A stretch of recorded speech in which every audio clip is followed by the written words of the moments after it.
Good afternoon, everyone. Thanks for joining us today. I know that everyone has some busy schedules coming back from all of the holiday break, so really appreciate you all taking your time to come and talk about tools and ideas for spring fundraisers. If someone can confirm in the chat here that you can hear me okay and that you can see my video, as well as what's on the screen currently, which is tools and ideas for spring fundraisers.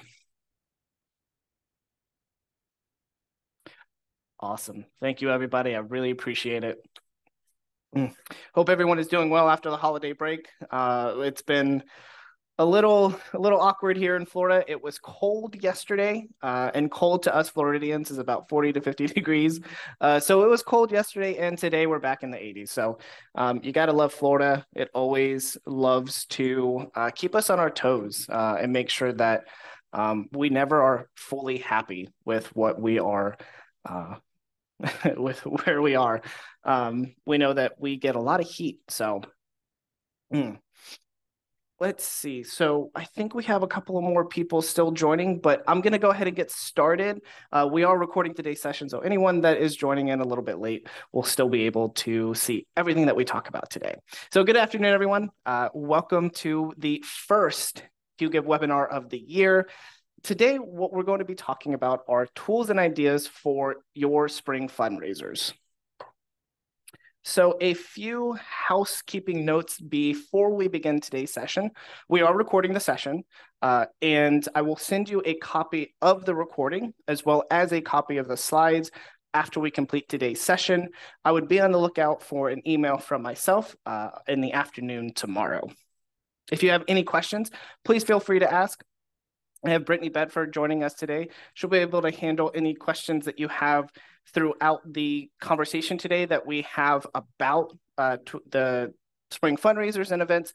And if you do have any questions, we will have a Q&A portion at the end of the presentation. The easiest option to use is that Q&A option, as it makes it really easy for us to track any questions that you do have so nothing gets lost. And please share your highlights and takeaways from today's session on your favorite social media channels and make sure to give us a follow. Before we do get started, for anyone that is unfamiliar with Qgiv, we are an online fundraising platform. We have solutions for all size nonprofits, including year-round fundraising tools, text fundraising, peer-to-peer fundraising, and auction tools. You're at the center of everything we do, and our goal is to make fundraising as easy as possible so you can raise more money online. If you are interested in learning more, feel free to visit us at www.qgiv.com. My name is Justin Cook. I am the Director of Demand Generation at Qgiv. I have been with Qgiv for over 5 years now and really getting close to my 8-year mark as a marketing professional. Time really does fly when you're having fun. I love all things marketing. Digital marketing and optimizing the user journey are my areas of expertise, which is really just a fancy way of saying that I try to make your life as easy as possible when you're looking to learn more about fundraising resources, fundraising with all of the Qgiv resources we have, or you're just looking to learn more about Qgiv's fundraising tools. And I also have 3 animals. I have 1 dog and 2 cats. It's the reason why I exclusively present out of the Qgiv office nowadays. They love to crash all my meetings. So what are we going to be covering today? So we're going to be looking at ideas for your virtual, in-person, and hybrid fundraisers and events for this spring season. I know it's a new year. You have fresh fundraising goals. So we're going to get some of those strategies going, and we're going to talk about tips that can help you make these the most successful. And I'm going to give you some keys to your success this year from things that we see from the Qgiv platform with all of our clients that we have. I'm also going to go ahead and give you a view of the Qgiv tools available to you to engage your donors and inspire them to give. And I'm also going to give real examples of how Qgiv clients have used the platform and some of the ideas that we're going to be talking about today as well. So let's set the stage a bit about how donors are feeling right now. And according to the most recent FEP report, there is a 7.9% decline in new donors year over year. So this was taken from Q1 to Q3 2023 and compared it to the previous period So we are seeing a decline in number of new donors that nonprofits are generating. And this is reinforced by the Giving USA report that was released in 2023. But according to the sustainable research study that Qgiv did in 2023 as well, even in financially tough times, and through inflation and everything that we have going on in the economy, that 80% of your donors still continue to give. It is often one of the last things that your donors will eliminate from their budget when it is tight. And we also see from the sustainable research study that donors are willing to participate in events and fundraisers. So there's a lot of different things that you can take away from this. And what I want you to take away from this as we go through the webinar today is that you should be focusing on donor retention with the new donor pool tightening. It is something you want to keep them engaged, and you want to be keeping them updated on all the things that you have going on. But secondly, to drive those new donors, you have to diversify your funding sources. And this is obviously not an exhaustive list, but these are some general ideas for you to explore to continue to drive those funding sources. We have a ton of different resources from the sustainable research study that we included to help you identify all of the fundraising sources to get more money to your organization. And some of those includes grants and planned giving. And the one that we're really focusing on today to help you drive those new donors through your pipeline is online fundraising. And there are a few different fundraising strategies that you are able to implement to acquire those new donors. But the two best ways that I can give you is number one, peer-to-peer fundraising. From the Qgiv platform, we see that nonprofit organizations that use peer-to-peer often introduce 300 new donors into their donor pipeline. So it's a great engaging strategy to drive those new donors. And while auctions do have a great way of acquiring and sending new donors your way, there are also really engaging events and other fundraisers that you have that can continue to help you focus on that donor retention and create those engaging experiences with your donor base. And something that I do want to call out here as we talk about all of the different fundraisers and events that we're going to go through today is that thinking about how you can implement these in multiple ways. And the reason why you want to do this is because you expand your reach beyond what is physically located around you. So in-person events, they are great for engaging your donors on site with that, that in-person experience. They really get to live and breathe your mission. But in a virtual environment, even though they're not living that on-site experience, you're providing them a way to participate, even though they're not physically close. Or if someone is physically close and they don't want to attend in person, you're providing them another way to participate in the events and fundraisers that you're hosting. So make sure to think about ways of how you can do this in multiple different ways and how you offer that. So let's go ahead and get started with the highest rate of new donors, which is peer-to-peer fundraisers. So what is peer-to-peer fundraising? Peer-to-peer fundraising empowers your supporters to raise funds on your behalf by having them register for your event or fundraiser that you host, and gives them fundraising tools to reach out to their friends and family to fundraise on your behalf. Tools like email, social media, and text fundraising tools so that they can spread your mission and drive more donors to you. And while peer-to-peer fundraising can be paired with an event, it's not required. Events are a great way to attract those participants and to get to your event.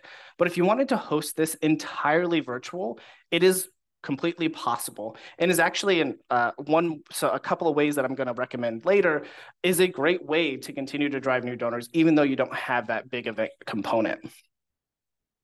And like I said, virtual fundraisers, if you're new to peer-to-peer fundraising, if you've never tried peer-to-peer fundraising, going some of these virtual fundraiser routes is, number one, a great low-cost way for you to get started. It's a great entry point so that you're not investing a lot of money and time into creating these different types of peer-to-peer fundraisers. And it is a great way to expand later on, once you kind of get experience under your belt, into adding into that in-person and hybrid sort of format to continue to grow your event annually. So what types of peer-to-peer fundraisers are there? And there's there's a ton of different options that you can utilize to host different types of peer-to-peer fundraisers. And some of the easiest ones that I can give you are some of the common ones. So contests, offering people to, for example, here with the Brandywine Valley SPCA, submitting pictures of their photo, of their pet, and creating a contest around it and having those participants upload those pictures, and individuals get to vote on who was the cutest picture, right? By donating money. And the winner is the one that has the most money donated to their pet photo. Some traditional types of peer-to-peer fundraisers that you can look into. Crowdfunding. This is another great supplement to a peer-to-peer fundraiser. And even walkathons and bowlathons, some of those more traditional types of big walks and events that you could have. And you can do those completely virtual as well. Hosting just a virtual storefront. So through Qgiv, we do offer an online store component to it. If you just want to use the store, you can do that, and offers a way for your donors to buy different things from your organization through that. And organizing some of these peer-to-peer fundraisers around giving days. So Giving Tuesday, and having a whole themed approach to it to help get your donors participating and engaging with your organization. So those are some of the highlights, but there's 3 specific types of peer-to-peer fundraisers that I really want to dive into, because we've seen these come very prominent over the last couple of years. And I think these will be very helpful for you to look into for the upcoming season. First and foremost, DIY fundraising. And is exactly how it sounds. It's a do-it-yourself type of fundraising. So we often see these types of fundraisers organized around some sort of celebration or event within the participants, the donors, or if they sign up their participant, around some big celebration in their life. So what you would do, for example, here with City Team, is you would create this peer-to-peer fundraiser where those that are looking to sign up and participate can go and register. And then they would reach out to their friends and family to, instead of them giving them money or gifts for, let's say, a birthday, a wedding, or an anniversary, they would actually donate to your organization instead.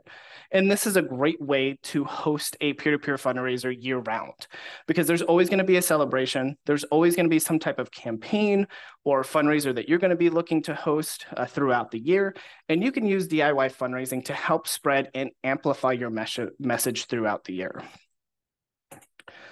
Another really great type of peer-to-peer fundraisers are network fundraisers. So you may think of these as the traditional board fundraisers, where you actually activate those that are on your board to raise money on your behalf and reach into their networks and raise money. And network fundraisers, board fundraising, is a type of that. But you can expand this into other areas within your fundraisers to include other components. So for example, here we have Dancing with the Stars St. Louis. And this is a benefit by the Independence Center, and they do this event annually. And it is incredible, and it has continued to raise more and more money over the year as they have picked up steam. But what they do is they activate their local community. They find local celebrities or business leaders to join their event, and basically what they do is what they do on Dancing with the Stars. They participate in either a dance contest, they have a lot of fundraising leading up to it, and the individual that has the most money donated to them at the end of the peer-to-peer fundraiser is the one that wins the competition. So there's many other ways to do this. You can do, like I said, with board members, really anybody in your local community that you want to tap into and create these types of competitions around it.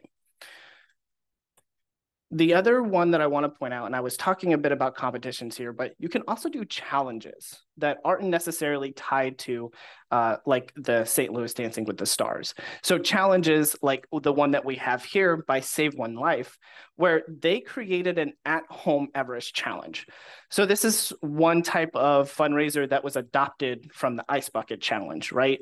This is another way to utilize that concept with peer-to-peer fundraisers, is that you issue a challenge, and your main goal is to raise awareness and to get people to sign up and have additional people donate to your cause to spread awareness and to get them to donate to your organization as well. And peer-to-peer fundraising is one of the easiest ways to get them involved. These are very reliant on spreading the message through social media. So using challenges with peer-to-peer, you give your participants the social tools to spread that message to their friends and family, and it really amplifies what you look to do as an organization. So I know I just rattled on about a lot of different types of peer-to-peer fundraisers. So I hope there was generating some ideas on how you could do that. But what are the keys to success when it comes to peer-to-peer fundraising? And one of the first things that I'm going to point out is that you need a central hub that allows your organization to share your mission and connect all of your different fundraising pages in one place. So you want to be able to have your staff in one place, and everybody that signs up to participate, you want them to be in one place as well, because you can create different resources to help enable your different participants. Things like fundraising guides, FAQs, and even fundraising templates. And you can add these into your different resource centers so that your supporters have an easy way to go get them and really learn all the best practices that they need to succeed. Another thing here too, you'll see is the individual and team fundraising pages. So one part of your organization that is so successful is that you're able to tell your story effectively through the different fundraising methods that you have available to you. And so with peer-to-peer fundraising, the reason why it's so impactful is it allows your participants to talk about their personal connection with your organization. They're able to add their own storytelling elements so that they can spread your mission. And when they are talking to their friends and family, they really build that connection with with their friends and family. So give them a way to be able to tell their own story and make that personal connection. Some other things that you certainly want to add and give to your fundraising participants are impactful images. Going back to the storytelling piece, that you want to make sure that you're continuing to reiterate how you affect your community and what will ultimately be the outcome of raising more funds for your organization. And one of the great things that you do want to look for are different gamification tools. And gamification being the fundraising goals and thermometers, leaderboards, and badges as well. This will keep your participants motivated to raising funds on behalf of your organization. And it continues to create that little bit of a competitive element to raise more money for your organization. And the last thing, and it's a huge thing, make sure anyone that goes into your pages have the ability to share on social media, because that will only make it easier for your participants and those that are looking at those fundraising pages to amplify your message and spread awareness. And finally, this is a quick call out. I don't want to spend too much time on this slide. We have many other resources that I will tag in our follow-up email that I send out tomorrow, but 4 key behaviors to raise more for your organization. And this is kind of going along with those keys to success, is make sure that you have your supporters update their fundraising pages, that storytelling impact. You don't want to lose out on that. Have them post on social media and do it consistently, and encourage them to send fundraising emails and reach all of their fundraising milestones that you have set out for them. And some fundraising milestones, I mentioned the badges of being able to encourage those to reach those different milestones within fundraising, but you can also offer tangible goods along with the different fundraising milestones that you have. So if you want your teams or individuals to raise $100, then you can give them in exchange a t-shirt in that process. If they reach $500, they get a Bluetooth speaker. Think about the different things that you can do to motivate those to raise extra funds for your organization and reach those goals and different milestones. So I know that I just talked a lot about peer-to-peer fundraising and what's all available in there. So I want to switch gears a bit into talking about silent auctions, because silent auctions are a great way for driving new donors to your organization. But going back to the piece that we were talking about earlier, and continuing to engage your donors to keep them active in your organization, this is a great way to do that. And the reason why is because donors love to get dressed up. They love to go out, they love to network with people and engage in different friendly competitions, including getting into friendly bidding competitions with those that they are attending this event with or have just met. And the reason why silent auctions work is because they're engaging and they are absolutely fun, really, really fun. So two things that I want to call out here before we go into some more information is that silent auctions work when you have a very defined goal and you tailor that experience to the specific audience you're looking to attract. So what I mean by audience, it's anyone that's going to register and attend, your volunteers that you're going to ask to come and help out, as well as your sponsors as well. So you want to make sure that you're creating this entire event experience around the audience that you're looking to engage. And also finding the right software, because finding the right software, it will make or break any event because of how cumbersome it can be without software. I don't know if you've ever attended a paper bid auction or have hosted a paper bid auction, but rushing around to collect the paper bids, running after your donors to go and get their payment before they leave the event, it can be such a pain. And so that's where fundraising software can not only help you streamline that process and make the bidding experience more engaging, but it also allows you to host your auctions virtually as well. And that's the other piece that I was talking about earlier, about thinking about how you expand your reach and extend it into other locations outside of the physical location that you have. And the right fundraising software will help you do that and help you set up a virtual silent auction and a hybrid as well if you're looking to host both an in-person and a virtual component with it. What are the keys to success with silent auctions? First one, plan ahead. Goes back to what I was saying. You need to define your goal, define your audience, and make sure that you plan well in advance, because there's a lot of different things that has to go into a successful auction, including securing all of those item donations so that you can maximize the event revenue that you're going to get. So make sure to plan ahead. You need to secure sponsorships. You need to secure the different items that you're going to be going with, any donations that are going to come with it, event enhancers as well. Those are a lot of different things that you have to think about. So make sure to start planning well in advance of your silent auction. And you need to define your audience. So with your donors and volunteers, you're looking to attract those that have the ability to participate, right? And something that we'll talk about a little bit later is being able to offer, if you're looking to bring in higher dollar donors, then you're going to offer higher ticket items for bidding. But if you have a wide range of donors, you want to make sure that you're offering them a way to participate without breaking the bank on their side. So having a wide range of different items to bid on from various price points is definitely something that you need to think about. And then once you define that is where you're going to start picking up sponsors. Who are your donors coming? How are you going to get your sponsors there? Is this the right audience for them to be participating in your auction to showcase who they are? So lots of things to think about here, and make sure that you are identifying your audience to understand.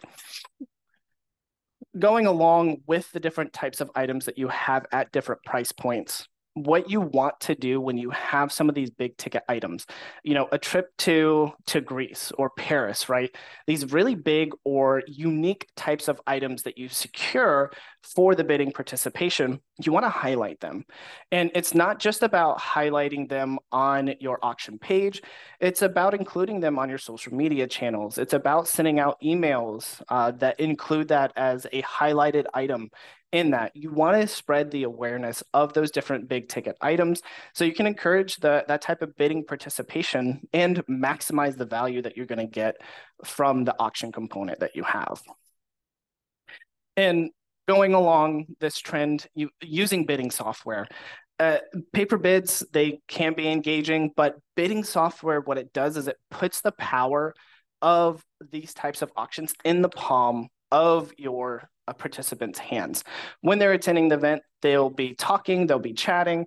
You're going to want to get their attention. And one of the best ways to do that is using bidding software. As I mentioned many times so far, make sure to include that virtual participation to extend your reach. And bidding software is a key component to that. Excuse me as I rumble over my words.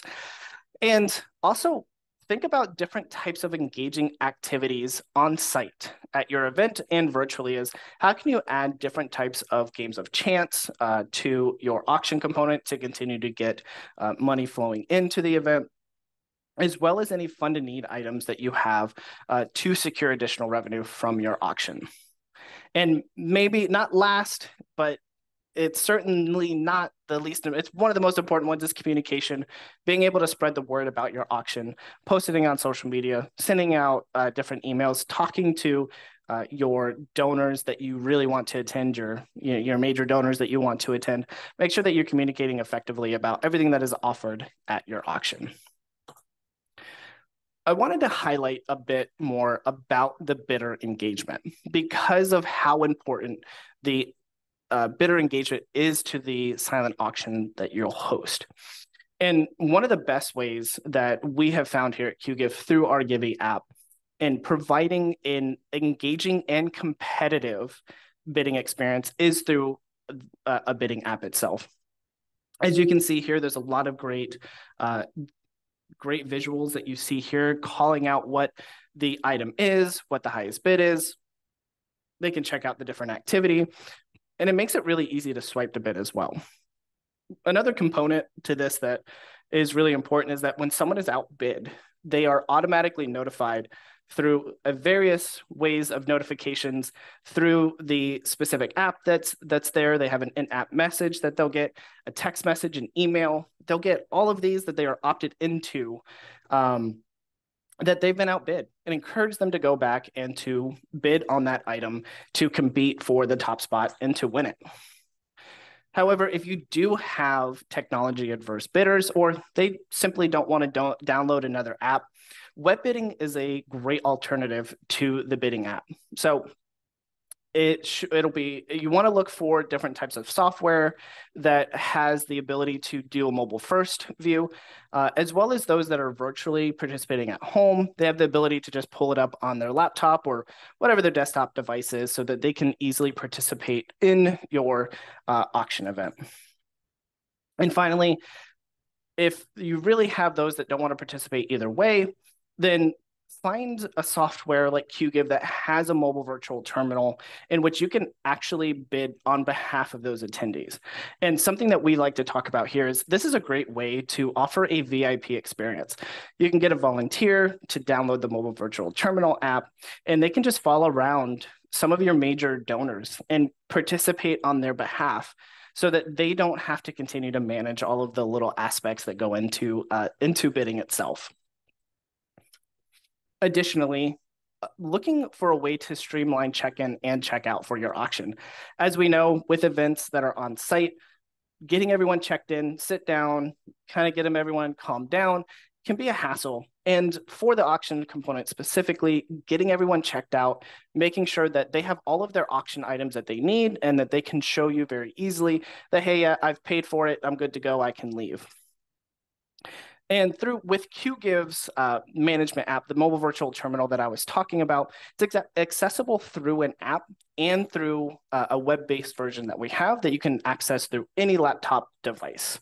And you can manage all of your auction activities, including scanning QR code tickets to check in your auction attendees very quickly, can handle purchases on site, both digital and offline. So if someone gives you cash, you can actually register that into the mobile virtual terminal, send out event updates, which I'll cover here in a moment, and manage the entire checkout experience through just the virtual terminal that we have.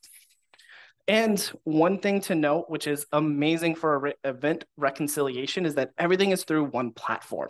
So when you're done, the event is over. You don't have to sit there till 2 a.m. counting all of the money that came through. All you have to do is close out the event, and it'll be through the platform itself, and you can export it into your favorite accounting software that you have.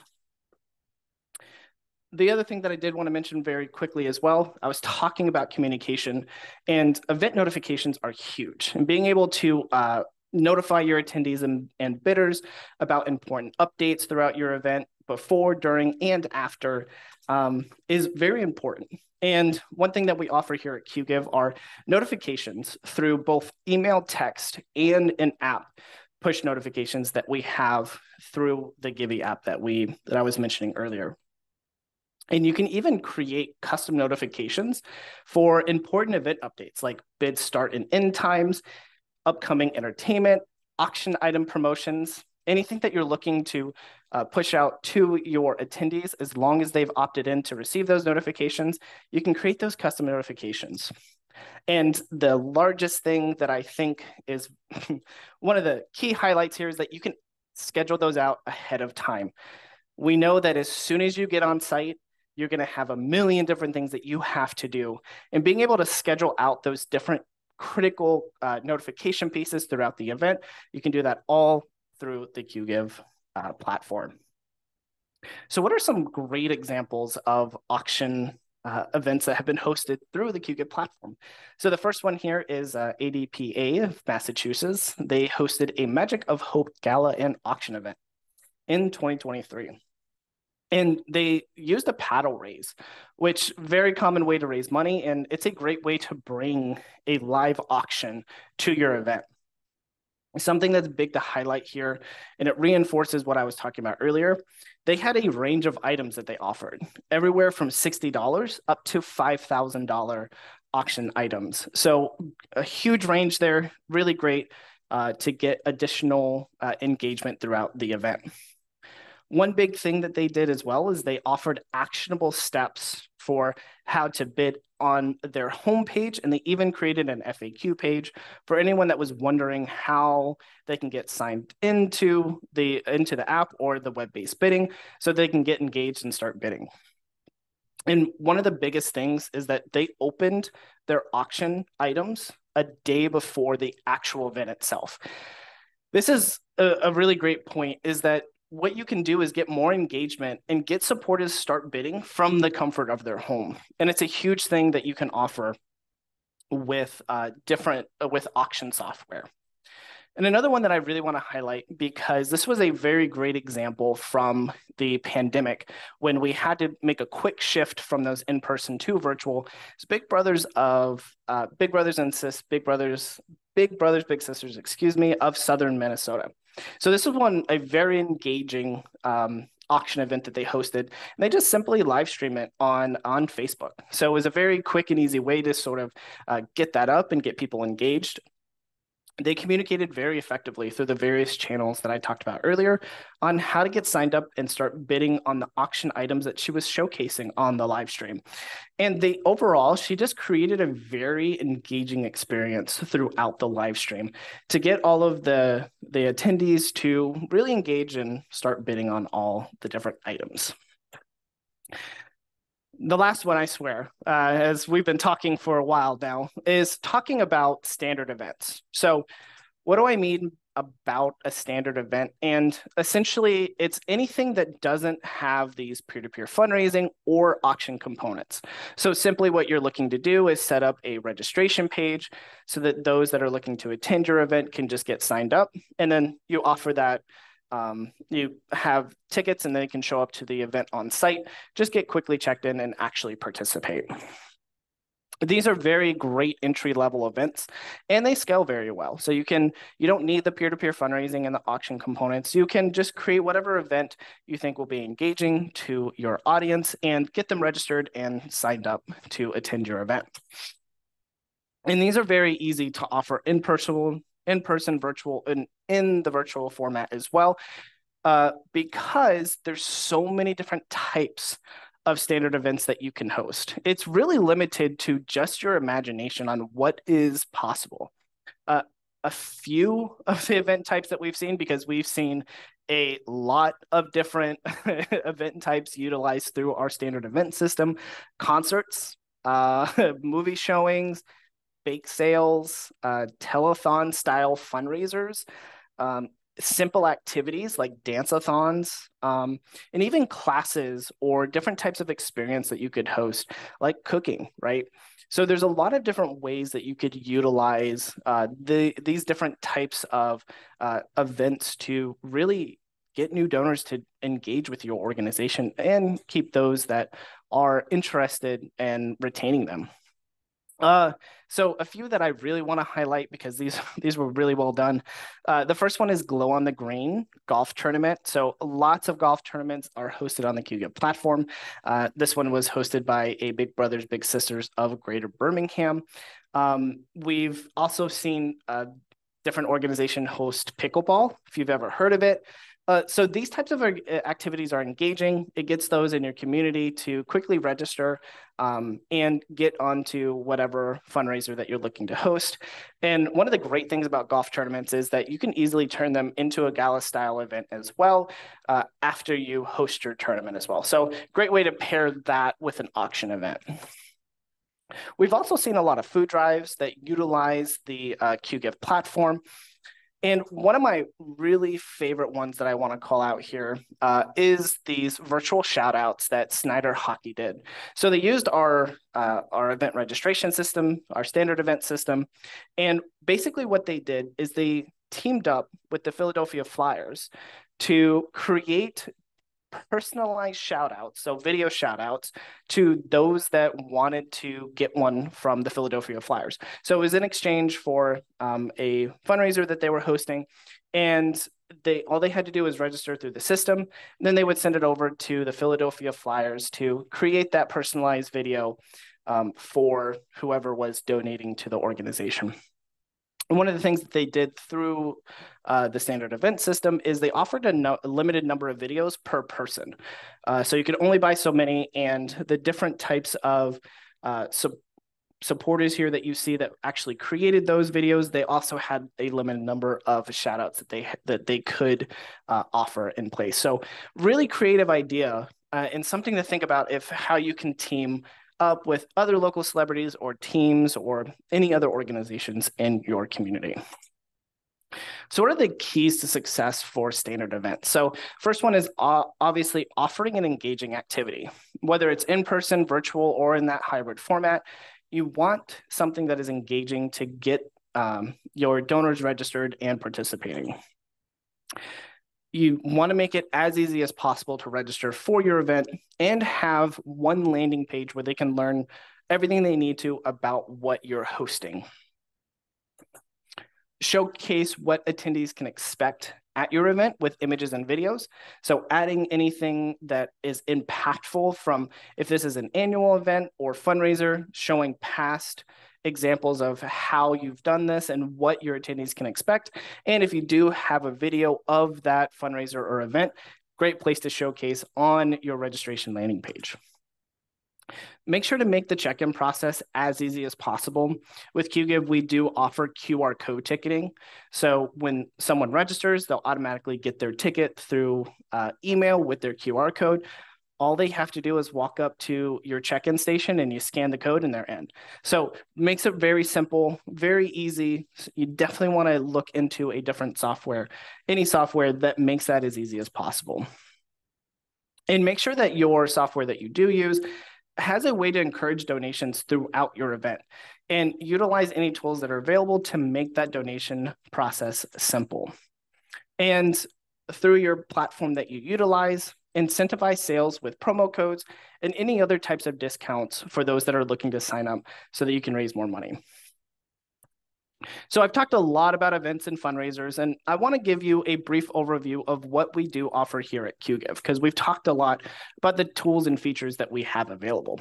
So first and foremost, you can easily accept registrations online and create beautifully branded landing pages with Qgiv's standard event registration tools that we have. We do have peer-to-peer fundraising tools as well that empowers donors to fundraise on your behalf. as well as all of the auction event tools that you need to create and manage through Qgiv's auction app that we have. We help you to also engage your attendees on site. And managing your attendees before and on site with these tools is very easy. You can quickly search, check in, check out, or add purchases and donations through a virtual terminal, which is also available in app and through any Wi-Fi enabled laptop or device. And it's easy to train your staff and volunteers. We have a ton of different resources on the Qgiv help desk that we have to help anyone learn anything in the system. And you can quickly accept purchases on site with what we have with card readers that are easily to plug into that virtual terminal. And we even have a way for you to create a virtual layout of your table and seating to optimize the flow of your event as well.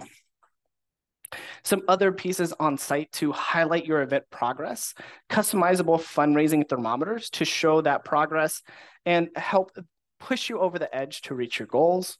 We have a live screencast to show off your thermometer.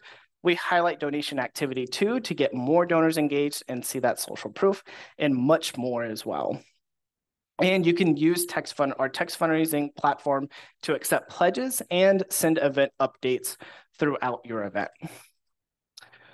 So I really thank everyone coming to our discussion today on tools and ideas for your spring fundraisers and events. If you are a Qgiv customer and you want to learn more about any of the tools that we talked about today, feel free to email us at support@qgiv.com. Our passionate and great CSMs are willing and waiting, and our support team is here to help you with anything that we discussed. If you are not a current Qgiv customer and you are interested in using Qgiv or have any questions, feel free to go and request a demo through the Qgiv website at qgiv.com/demo request. We'll get you in contact with one of our sales team members, and they'll be happy to answer any of the questions you have about our tools. And if you have any other best practices about fundraising or the events and fundraisers that we talked about today, please visit qgiv.com/blog. So now we're at the important Q&A session, and I see that we have some questions coming through. Yes, we had a couple come through. Amazing. So first, I want to reiterate this. This has been recorded, and we will be sending out the recording and I believe the slides probably tomorrow. Is that right, Justin? Okay. Yep. So you will get a recording and the slides to this. We have a great question. So what are some ways to incentivize participants to bid higher than list price for items? For example, do you see that using hand-built or unique items work better than branded items with known list prices?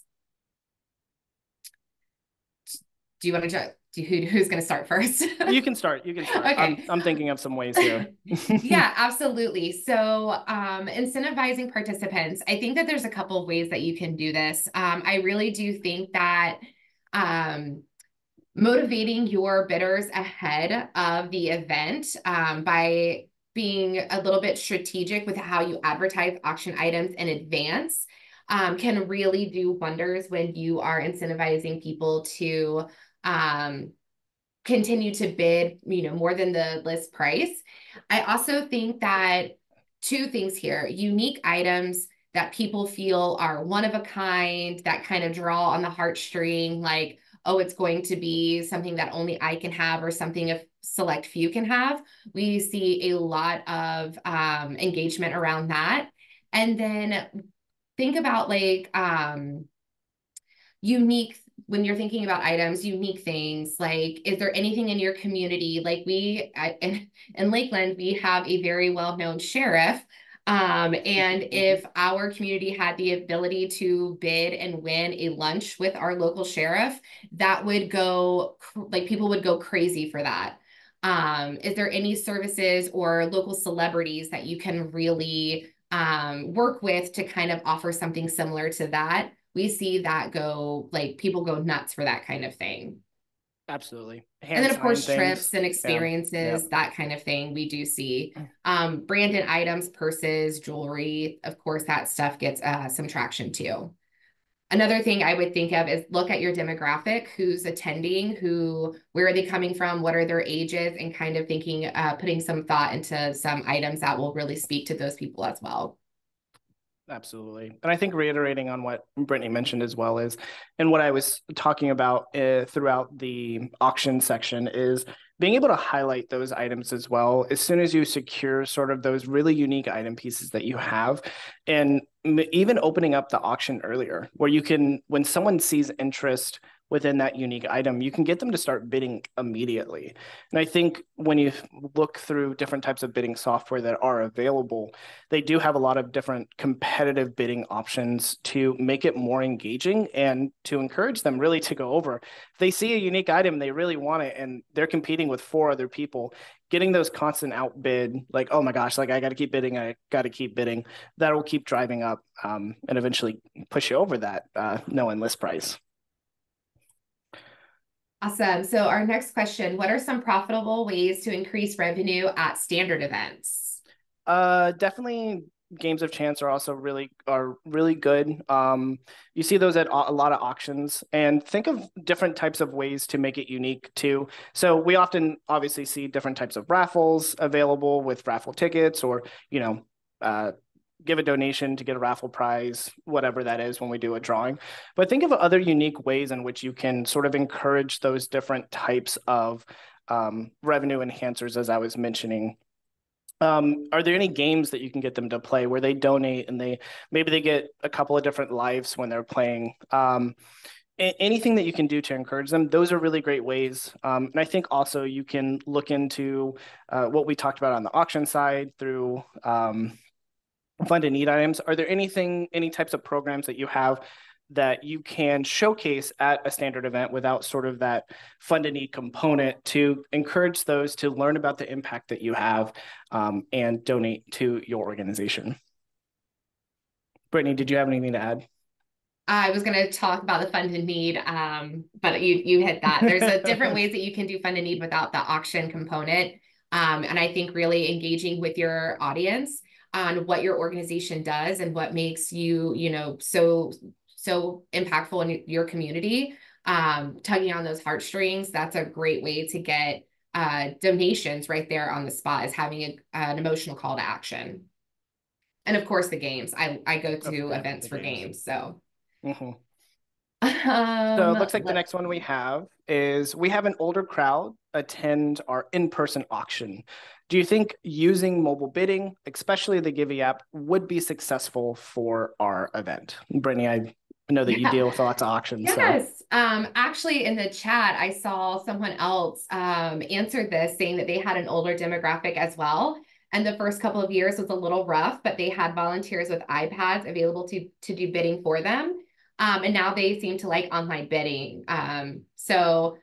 And those that need assistance will still help. Yes. Okay. So I agree with that statement. I think that since we launched our auction product in 2019, any organization that I've worked with personally and that my team has worked with, if they have an older demographic, there's always a little bit of pushback that first time. So I think really playing into the fact that you can still support them. Not everybody has to do mobile bidding. Having iPads, having a help station where you've got a couple of staff or volunteers with iPads, laptops, whatever it might be, to really help people kind of get used to it. And similar to what Brittany said, I'm seeing a lot of repeat organizations coming back, and their demographic, even though they're still older, they're loving the fact that they get to do it on their smartphones.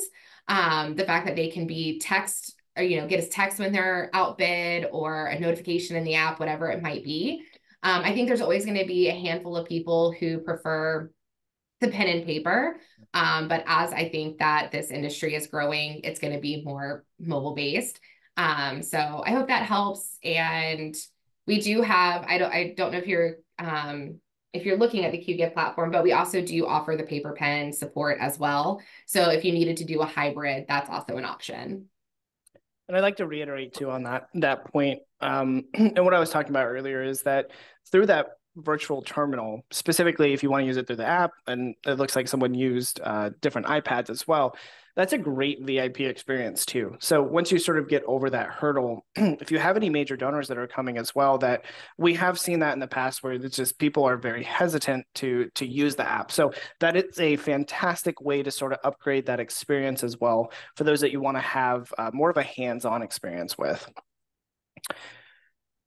So Joanna has a great question. What advice do you give to new nonprofits just starting to fundraise? First and foremost, if anybody in the chat wants to drop any advice in there for Joanna, that'd be very helpful.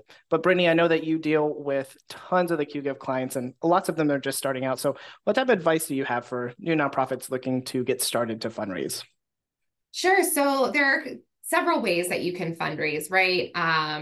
There's so many different avenues between social media, email marketing, actually getting out there, boots on the ground type of thing. So I think making it as easy as possible for your donors to give is the first step. QR codes, links in your website or in your emails. If you're still sending out actual like things in the physical mail, QR codes that link to your donation page it's super easy. And it really does help. We see a lot of people have success with that. And then kind of starting small, think about your demographic. Who's do you already have that's donating to you? Are they people that would like to attend a free community event? Have you considered peer-to-peer? DIY peer-to-peer is my absolute favorite. I think that it's a peer-to-peer fundraising strategy that works for every organization, for any size organization. So I really just think that it's about digging into who's already donating and what resources you have. And if you are a Qgiv client, our team would love to talk to you about that more in depth. But if you're not, we do have an incredible resource center that is available to you that has some really good ideas as well. Which I can certainly drop in a couple of links in there to help you start your journey here. I think sort of sum up there, embrace technology and make sure that it's really easy and simple to utilize. And the one thing that I did mention on the peer-to-peer side is that, and you can use this through many of your other fundraisers, is if you're not hosting those big in-person events right out of the gate, really start small, try to get your audience engaged, learn about what they want to do. And from the marketing perspective is making sure to amplify your message as much as you can. Make sure to spread your mission through social media, email, in person. You can do the mailers as well. However you can, make sure that you are amplifying and attracting those individuals to your organization. Definitely utilize the impact that you have on your community to showcase and storytell how you really are there to help those in your community.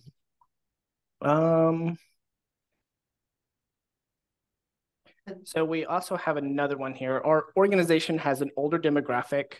How many mobile virtual terminals and volunteers do you suggest to have on site if a volunteer is doing bidding for some attendees? Ooh, I can answer this one. Mm-hmm. So when you're thinking about having staff on site or volunteers on site to help, and not just with an older demographic that's bidding, you have to think about anytime you're using any sort of technology, just troubleshooting, Wi-Fi, connections, or if someone accidentally logs out of something, you just have to really kind of think about not just the older demographic, but everybody and the fact that you're using technology. So typically, we say about 2 to 3 for every 75 to 100 people that are available to help. Typically, we like to suggest having like an actual, like I said, like a help station where like there's always one person there to help with a laptop or an iPad, but then also being able to roam around and just kind of have that conversation with guests, because not every guest that you have is going to be comfortable to come up and ask for help or want to leave their table or their drinks or whatever to ask for help. So we've seen a lot of success with having staff and volunteers also just kind of walking around, asking everybody if they have what they need and that kind of stuff. But I would say 2 to 3 every 75 to 100 people. Oh, and I was about to start talking when I was on mute. Another thing that we also we really suggest too when you're looking to host those types of auctions, make sure that you're communicating as effectively as possible early on, right? Before your event, we have a great auction hand resource that I can include in the follow-up email about sort of what that timeline looks like for your communication. But some of the most important things that you want to make sure that you're sending out are your key event updates, where can I park? How do I get checked in? Things like that.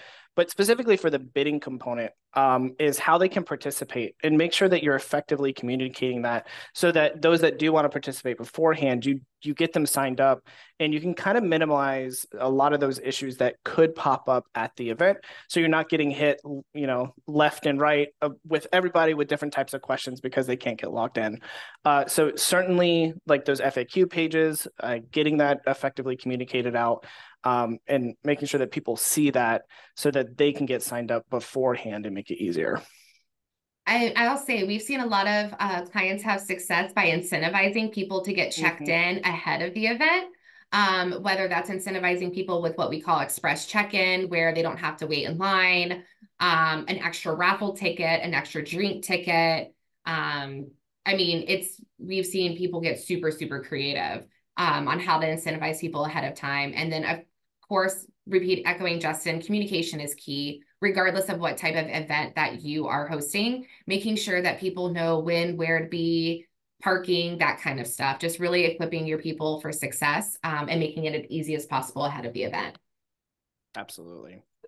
Another question rolling in from Joanna. Where do you find big ticket auction items? Just reaching out to companies and whatnot. So from my experience, once like I said, you want to start with the audience that you're looking to attract. What are they looking for? What are the things, as Brittany mentioned earlier, any unique items that you can offer? Finding first and foremost, what items do we want to get donated? And then yes, you're looking for utilizing some of your different sponsorship. You can utilize your sponsorship package to do this, and to reach out to companies or individuals in your community to actually donate these items instead of you actually having to buy them. So if you include that within your sponsorship package, then those that don't necessarily want the whole 9 yards to sponsoring your event, getting the logo everywhere, getting any other types of incentives that you can provide, offering that within the sponsorship package is a great way to get additional items donated. But essentially, yeah, you're looking for what items do I need to get and looking around the community to see what you can secure. Brittany, have you seen anybody through the Qgiv client base that has done anything unique on that side? Yeah, I mean, I use the local sheriff because that actually happened at an event here in town. And it's something I always share because that is, a lot of people have been like, oh my gosh, there's so-and-so in the community who would donate 3 like AC cleans, for whatever. So think about like the different big ticket items, who in your community has access to those style or those type of auction items.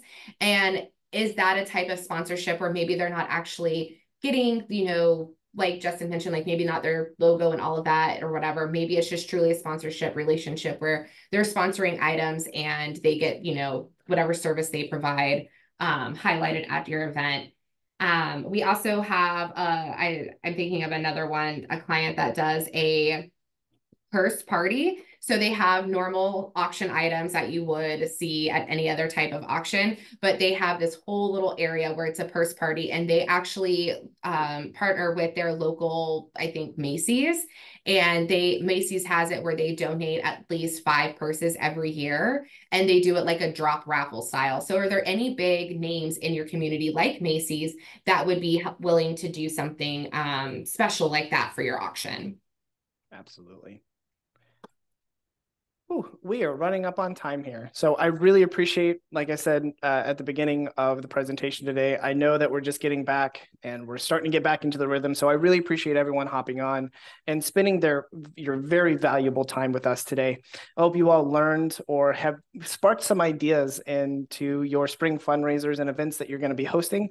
And we'll see you next time. Make sure to look out for my email tomorrow afternoon. And happy fundraising, everyone.